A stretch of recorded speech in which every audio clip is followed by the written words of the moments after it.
कार्तिक मास महात्म्य कथा अध्याय 7। नारद जी ने कहा, हे राजन, कार्तिक मास में व्रत करने वालों के नियमों को मैं संक्षेप में बतलाता हूँ, उसे आप सुनिए। व्रती को सब प्रकार के आमिष, मांस, उड़द, राई, खटाई तथा नशीली वस्तुओं का त्याग कर देना चाहिए। व्रती को दूसरे का अन्न ग्रहण नहीं करना चाहिए, किसी से द्वेष नहीं करना चाहिए और तीर्थ के अतिरिक्त अन्य कोई यात्रा नहीं करनी चाहिए। देवता, वेद, ब्राह्मण, गाय, व्रती, नारी, राजा तथा गुरुजनों की निंदा भी नहीं करनी चाहिए। व्रती को दाल, तिल, पकवान व दान किया हुआ भोजन ग्रहण नहीं करना चाहिए। किसी की चुगली या निंदा भी नहीं करनी चाहिए। किसी भी जीव का मांस नहीं छूना चाहिए। पान, कत्था, चूना, नींबू, मसूर, बासी तथा झूठे अन्न का भी प्रयोग नहीं करना चाहिए। गाय, बकरी तथा भैंस के अतिरिक्त अन्य किसी पशु का दूध नहीं पीना चाहिए। कांसे के पात्र में रखा हुआ पंचगव्य, बहुत छोटे घड़े का पानी तथा केवल अपने लिए ही पका हुआ अन्न प्रयोग करना चाहिए। कार्तिक माह का व्रत करने वाले मनुष्य को सदैव ब्रह्मचर्य का पालन करना चाहिए। उसे धरती पर सोना चाहिए और दिन के चौथे पहर में केवल एक बार पत्तल में भोजन करना चाहिए।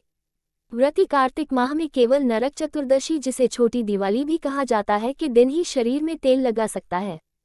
कार्तिक माह में व्रत करने वाले मनुष्य को सिंघाड़ा, प्याज, मट्ठा, गाजर, मूली, काशीफल, लौकी, तरबूज इन वस्तुओं का प्रयोग बिल्कुल नहीं करना चाहिए।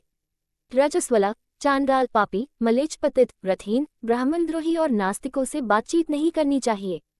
भगवान विष्णु को प्रसन्न करने के लिए अपनी शक्ति के अनुसार चांद्रायन आदि का व्रत करना चाहिए और उपर्युक्त नियमों का पालन करना चाहिए। व्रती को प्रतिपदा को कुम्हरा, द्वितीया को कटहल, तृतीया को तरुणी स्त्री, चतुर्थी को मूली, पंचमी को बेल, षष्ठी को तरबूज, सप्तमी को आंवला, अष्टमी को नारियल, नवमी को मूली, दशमी को लौकी, एकादशी को परवल, द्वादशी को बेर, त्रयोदशी को मट्ठा, चतुर्दशी को गाजर तथा पूर्णिमा को शाक का प्रयोग नहीं करना चाहिए। रविवार को आंवला का प्रयोग नहीं करना चाहिए। कार्तिक माह में व्रत करने वाला मनुष्य यदि इन शाकों में से किसी शाक का सेवन करना चाहे तो पहले ब्राह्मण को देखकर ग्रहण करे। यही विधान माघ माह के व्रत के लिए भी है। देवोत्थानी एकादशी में पहले कही गई विधि के अनुसार नृत्य, जागरण, गायन, वादन आदि करना चाहिए। इसको विधिपूर्वक करने वाले मनुष्य को देखकर यमदूत ऐसे भाग जाते हैं जैसे सिंह की गर्जना से हाथी भाग जाते हैं। कार्तिक माह का व्रत सभी व्रतों में श्रेष्ठ है। इसके अतिरिक्त जितने भी व्रत यज्ञ हैं वह 1000 की संख्या में किए जाने पर भी इसकी तुलना नहीं कर सकते, क्योंकि यज्ञ करने वाले मनुष्य को सीधा वैकुंठ की प्राप्ति होती है। जिस प्रकार राजा की रक्षा उसके अंगरक्षक करते हैं, उसी प्रकार कार्तिक माह का व्रत करने वाले की रक्षा भगवान विष्णु की आज्ञा से इंद्रादि देवता करते हैं। व्रती मनुष्य जहाँ कहीं भी रहता है वहीं पर उसकी पूजा होती है, उसका यश फैलता है।